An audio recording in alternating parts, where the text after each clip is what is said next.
Friends, close your eyes for 1 second and imagine this. December 27th, 1979. A freezing Kabul night. Snow is pouring down like the sky itself is crying.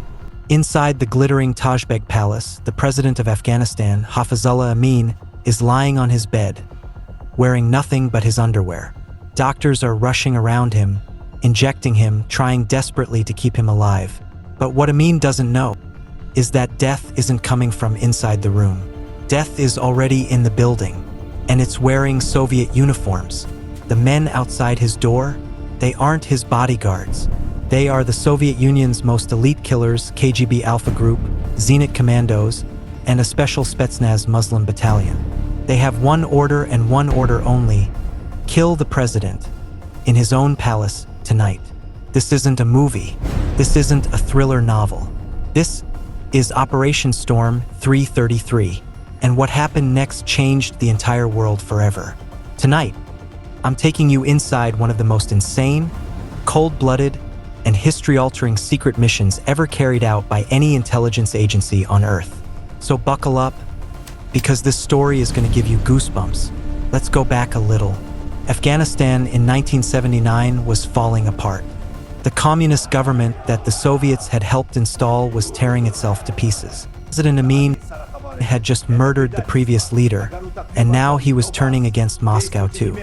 He was getting too close to America, talking about new alliances, and the Kremlin was terrified. So the Soviets made a decision that would haunt them for the next 10 years. They decided to remove Amin permanently. But here's the crazy part: they couldn't just bomb the palace or send in the regular army. They needed it to look like an internal Afghan matter. So they sent in their very best, disguised as Afghan soldiers. Over 700 hand-picked Soviet commandos were smuggled into Kabul days earlier. They studied every inch of the palace. They practiced the assault over and over in total secrecy. And on that snowy December night, they struck. At exactly 7:30 p.m., the power to the entire palace was cut. Total darkness. Then the hell broke loose. Explosions ripped through the night. Gunfire echoed everywhere. Soviet commandos stormed the gates, running through the snow in Afghan uniforms, shouting in Pashto so the real Afghan guards would be confused for a few precious seconds. Inside the palace, chaos. Amin's own soldiers started shooting at each other, thinking they were under attack from rival Afghan factions. Meanwhile, the Rayal attackers moved like ghosts, clearing floor after floor with terrifying speed and precision. Amin, still in his underwear, realized what was happening.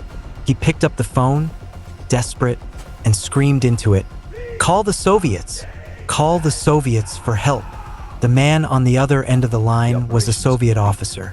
He calmly replied, "The Soviets are already here, Mr. President." Amin's face went white. Minutes later, a grenade flew through his bedroom window. The explosion tore the room apart. When the smoke cleared, Hafizullah Amin lay dead on the floor of his own palace, killed by the very superpower that had promised to protect him. The entire assault lasted less than 40 minutes. Over 100 Afghan guards and soldiers died that night. The Soviets lost only 5 men. But one of those 5 was the commander who personally led the charge. But here's where the story gets darker. The very next morning, the Soviet Union announced to the world that Amin had been overthrown by his own people, and that a new, more loyal leader was now in power. Then, they invaded Afghanistan with over 100,000 troops. What they thought would be a quick stabilization mission turned into a 10-year bloodbath. A war that killed over 1 million Afghans.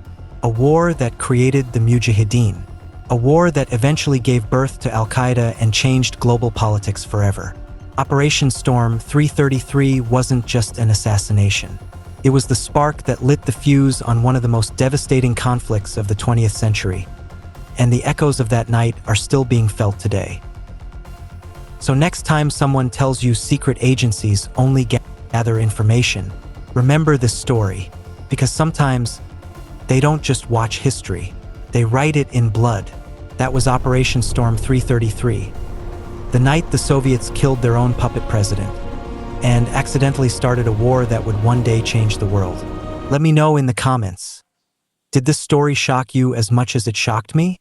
I'll see you in the next one, where we uncover another secret that powerful governments never wanted you to know.